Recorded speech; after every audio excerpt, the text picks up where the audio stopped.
Marc, chapitre 16. Lorsque le sabbat fut passé, Marie de Magdala, Marie la mère de Jacques et Salomé achetèrent des aromates afin d'aller embaumer Jésus. Le dimanche, elles se rendirent au tombeau de grand matin, au lever du soleil.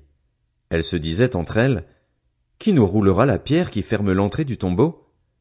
Mais quand elles levèrent les yeux, elles s'aperçurent que la pierre, qui était très grande, avait été roulée. Elles pénétrèrent dans le tombeau, virent un jeune homme assis à droite, habillé d'une robe blanche, et elles furent épouvantées. Il leur dit, « N'ayez pas peur. Vous cherchez Jésus de Nazareth, celui qui a été crucifié. Il est ressuscité, il n'est pas ici. Voici l'endroit où on l'avait déposé.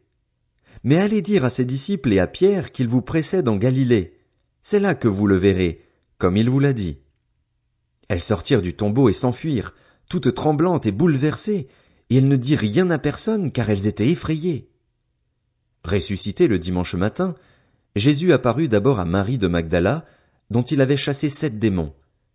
Elle partit l'annoncer à ceux qui avaient été avec lui et qui étaient tristes et pleuraient, mais quand ils entendirent qu'il était vivant et qu'elle l'avait vu, ils ne la crurent pas.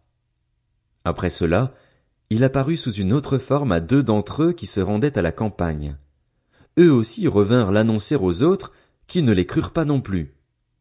Enfin, il apparut aux 11 pendant qu'ils étaient à table, et il leur reprocha leur incrédulité et la dureté de leur cœur, parce qu'ils n'avaient pas cru ceux qui l'avaient vu ressusciter. Puis il leur dit, « Allez dans le monde entier proclamer la bonne nouvelle à toute la création.